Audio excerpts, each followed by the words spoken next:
Hello everyone, welcome to the Maxim Millionaires Financial Academy. तो पहले हम लोग रिकैप कर लेंगे प्रीवियस वीडियो का और उसके बाद आज का नया टॉपिक चालू कर लेंगे। तो हमने प्रीवियस वीडियो में ये देखा था कि जो टेक्निकल एनालिसिस होता है उसका अलग अलग यूजेस क्या है और उसके कैरेक्टरिस्टिक्स क्या है। तो उसका फर्स्ट यूज हमने देखा था कि आइडेंटिफाइंग ट्रेंड्स, यानी कि मार्केट का ट्रेंड है वो आइडेंटिफाई करने के लिए हम टेक्निकल एनालिसिस यूज करेंगे।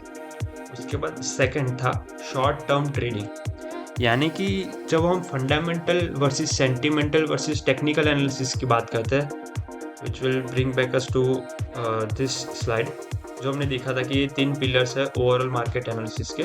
तो उसमें से जो टेक्निकल एनालिसिस वाला पार्ट है that allows us to do short term trading. अगर हम सिर्फ फंडामेंटल बेसिस के ऊपर एनालिसिस करें तो हमको ये रियलाइज होगा कि जो फंडामेंटल एनालिसिस है that is based on economic factors, and जो जीडीपी डेटा होता है, इकोनॉमिक डेटा होता है, वो सारी चीज़ पे फंडामेंटल एनालिसिस बेस्ड है। तो उससे हमें एक मार्केट का ब्रॉडर पर्सपेक्टिव पता चलेगा, मार्केट का एक ओवरऑल व्यू मिलेगा।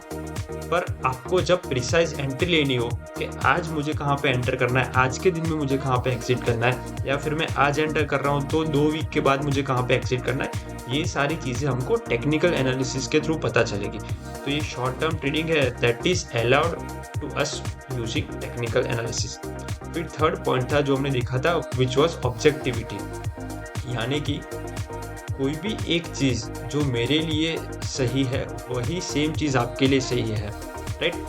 तो इसका एक एग्जांपल लेते हैं कि जो चार्ट पैटर्न्स होती है वो हम अपकमिंग वीडियोस में देखेंगे। पर जो चार्ट पैटर्न्स होती है, अलग अलग कैंडलस्टिक होती है, तो अगर मैं 1 डे टाइम फ्रेम में कोई पर्टिकुलर चार्ट देख रहा हूँ जैसे कि गोल्ड का, तो मुझे जो मेरी कैंडल दिख रही है मारुबुजू, तो वो भी आपको मारुबुजू ही दिखेगी। मुझे अगर डेली टाइम फ्रेम में डोजी कैंडल दिख रही है तो आपको भी वही same candle daily time frame में डोजी कैंडल ही दिखेगी। तो that is called objectivity, right. अभी आज का हमारा जो टॉपिक है that is the difference between trading and investing. कि ट्रेडिंग समझते हैं पहले और उसके बाद इन्वेस्टिंग समझते हैं, और दोनों का अंतर क्या होता है वो समझते हैं। तो फर्स्ट इज टाइम हॉराइजन। तो यूजुअली जो इन्वेस्टिंग होता है that is done for a longer term period, यानी कि आप आज इन्वेस्ट करते हो और कुछ सालों बाद आप वेट करते हो कि उसको आप एग्जिट करो या उसके क्या जो प्रॉफिट्स है उसको रियलाइज करो। तो इन्वेस्टिंग का bigger goal is to grow wealth, right, to grow wealth. और जो ट्रेडिंग का गोल है that is to generate an active income.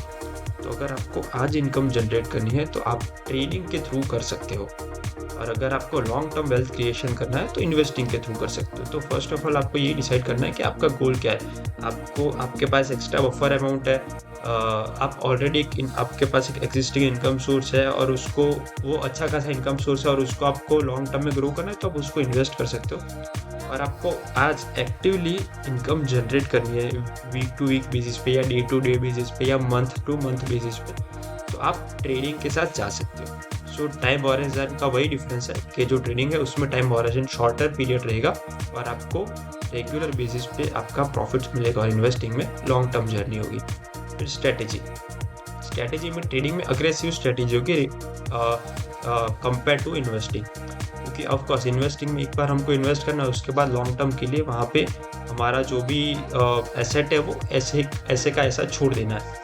पर अगर ट्रेडिंग की बात करें तो हमको क्विकली और रैपिडली डिसीजंस लेने होते हैं ट्रेडिंग में, राइट। कि आज मुझे कहाँ पे बाय करना है, आज कहाँ पे एग्जिट करना है, आज कहाँ पे सेल करना है, कहाँ पे एंटर करना है, कितने पीरियड तक एंटर करना है, कितने प्राइस लेवल्स तक एंटर करना है, कौन सा एरिया अच्छा है एंटर करने के लिए। तो वो सारी चीज़ें वो रैपिडली चेंज होती है, इसलिए इसमें जो स्ट्रेटेजी होगी that will be aggressive, relatively aggressive. उसके बाद स्किल लेवल। तो अगर आपको ट्रेडिंग स्टार्ट करना है, ट्रेडिंग सीखना है, तो उसके लिए आपको रिलेटिवली हायर स्किल लेवल चाहिए, क्योंकि again it boils down to the same thing कि इन्वेस्टिंग होता है वो आपको एक बार करके छोड़ देना है, और आप उसके बाद जो SIP ऐसा कुछ करते हो वो शॉर्ट एवरी फ्रीक्वेंट पीरियड पे, मंथली पीरियड पे या क्वार्टरली पीरियड पे करना होता है। तो उसमें आपको डेली बेसिस पे एनालिसिस करने की ज़रूरत नहीं है। और अगर आप ट्रेडिंग की बात करते हो तो उसमें आपको डे टू डे बेसिस पे या वीक टू वीक बेसिस पे अपडेटेड रहने की ज़रूरत होती है, क्योंकि आपको रेगुलर बेसिस पे ट्रेडिंग डिसीजंस बनाना है। सो दैट्स वाई ट्रेडिंग में स्किल लेवल आपका थोड़ा ज़्यादा चाहिए होगा और आपकी एक्टिवनेस ज़्यादा चाहिए होगी फाइनेंशियल मार्केट्स में। तो यही था हमारा आज का टॉपिक। आई होप सब लोगों को समझ में आया होगा। Thank you for watching.